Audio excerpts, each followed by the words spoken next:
बिस्मिल्लाहिर्रहमानिर्रहीम। अस्सलाम वालेकुम स्टूडेंट्स। लेसन नंबर 24 MKT 621 के हवाले से बात करेंगे। हमारा लेक्चर चल रहा है ऑनलाइन एडवर्टाइजिंग का।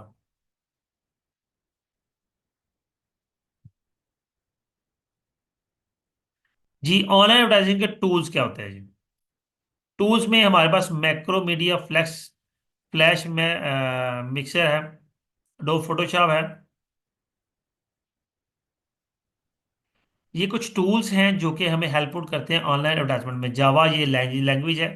It is extensively used in internet media for applets graphics and other interactive applications. मुख्तलिफ एप्लीकेशंस के लिए यूज होती है। आपकी एच टी एम एल है, D H T M L है, dynamic form of pre existing H T M L. ये मुख्तलिफ जो है ऑनलाइन एडवर्टाइजिंग के टूल्स हैं हमारे कि हम एडवर्टाइजिंग किस तरह से कर सकते हैं।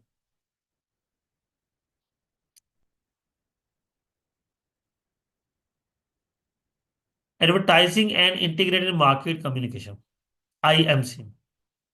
IMC approach in marketing planning and strategy has been gained popularity since 1990s and is being adopted by। अच्छा, काम की बात करते हैं कि जी IMC इंटीग्रेटेड मार्केटिंग कम्युनिकेशन क्या होती है जी?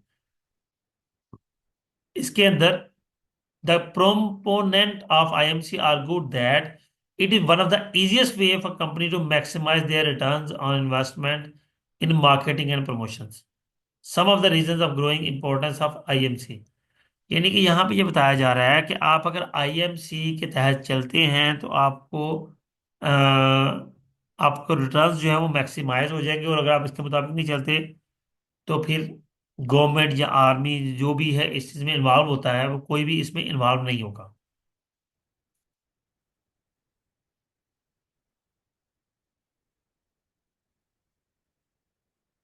अभी वो कह रहे हैं some of the reasons of growing importance of IMC integrated marketing channel.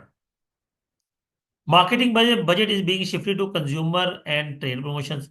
Marketing budget जो है वो कंज्यूमर को शिफ्ट कर दिया जाता है या ट्रेड प्रमोशंस पे इम्प्लीमेंट कर दिया जाता है, यानी कि कंज्यूमर को तक पहुंचाने के लिए एड पे खर्च किया जाता है। Retailers becoming more powerful and dominating manufacturers. Retailers जो है वो मोर पावरफुल पावरफुल हो जाते हैं इससे। उसके बाद new tools target specific rather media, mess media और इकोनॉमिकल।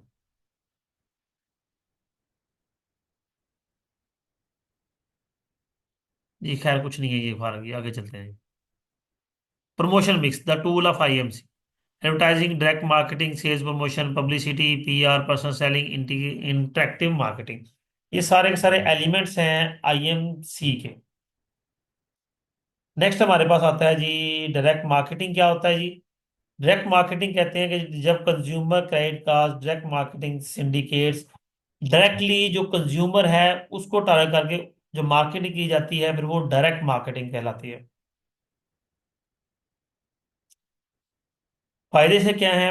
आपके पर्सनल ताल्लुक बनते हैं, कॉस्ट इफेक्टिव है, मेजर इफेक्टिवनेस। ठीक है, इफेक्टिवनेस को मेजर किया जाता है इसमें। मकसद ये कि किस हद तक आपकी एडवर्टाइजमेंट इफेक्टिव रही है। Selective reach, segmentation capability, frequency, timing, ये मल्टीपल चीजें हैं। All these are the advantages of direct marketing. Disadvantage बात की उसने। नेक्स्ट हमारे पास आता है सेल्स प्रमोशन। सेल्स प्रमोशन क्या है? Sales promotion is basically defined as direct inducement that offers an extra value or incentive for product sales source। यानी कि अक्सर औकात फ्री सैंपल्स दिए जाते हैं। ठीक है, कुछ रेट में कंसेशन कर दिया जाता है। This is called sale promotion. Promotion किस लिए की जा रही है? कि सेल को बढ़ाने के लिए। Features of sales promotion, following are the features of sales promotion. Involve inducement to provide incentive to bye.